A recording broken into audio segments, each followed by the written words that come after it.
Good morning everyone, welcome to anti time story blog. তোমরা সবাই কেমন আছো? আশা করি ভালোই আছো। আজকে স্কুল দিয়েই ভিডিওটা শুরু করলাম। দেখো স্কুলের স্টুডেন্টগুলো চলে এসেছে। আর এদিকে আমার রান্না বান্না কমপ্লিট হয়ে গিয়েছে। গ্যাস ট্যাস মোছা পরিষ্কার করা সব কাজ মোটামুটি কমপ্লিট। এদিকেও সব গুছিয়ে ফেলছি। তো এখানে দেখো জামা কাপড় আছে, এগুলো ভিজাবো, ভিজিয়ে ধোবো। আজকেও কিন্তু অনেক রোদ উঠেছে। আর এখানে তো আজ ছট পুজো, তো তোমাদেরকে সকলকে জানাই ছট পূজার শুভেচ্ছা। অনেক অনেক ছট পূজার শুভেচ্ছা। তো জামা কাপড়ও ধোয়া হয়ে গেছে, দেখো বারান্দায় মেলে দিয়েছি, রৌদ্র অনেক। আর ওই দেখো বাইরে কটা আছে, বেড কাভারটা মেলবো।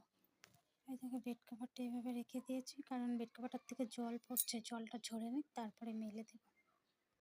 দেখো এখন বাজে হলো 5টা, 5টাতেই পুরো অন্ধকার। আমাদের বাড়ির চারদিকে লাইট জ্বালিয়ে দিয়েছে। 5টা বাজে। আর দেখো কার্তিক মাস কি গরম, এখনো গরম কমছেই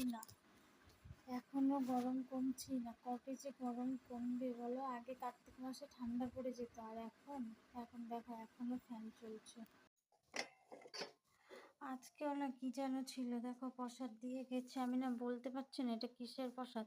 2 ঘরের থেকে প্রসাদ এসেছিল। তো ছেলে অল্প খেয়ে গিয়েছে, স্কুল থেকে এসে তো এখন টাইমই পায় না, আর অল্প রেখে দিয়েছে এসে খাবে বলে। এখান থেকে তরমুজটা খেয়েছে, আর বুন্দিয়া ভুজিয়া ছিল খেয়েছে।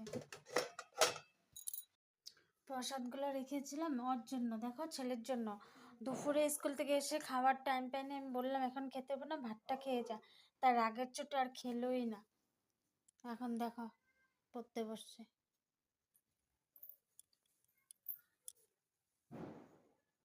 তো আমি কি করবো এখন? আমি প্রসাদগুলো খেয়ে নিই, আর কি করব।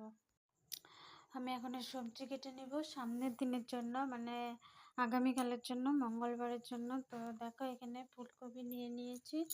ফুলকপি, এখানে কুমড়ো আনছিল সেই গারো সংক্রান্তি দিনে, সেই কুমড়োটা এখনো খাওয়াই হয়নি। তো কুমড়ো দেখি কি ভাজি করি না বটি করি, তো কেটে রেখে দিই। কেটে রেখে দিলে সকালে তাড়াতাড়ি হয়ে যায়।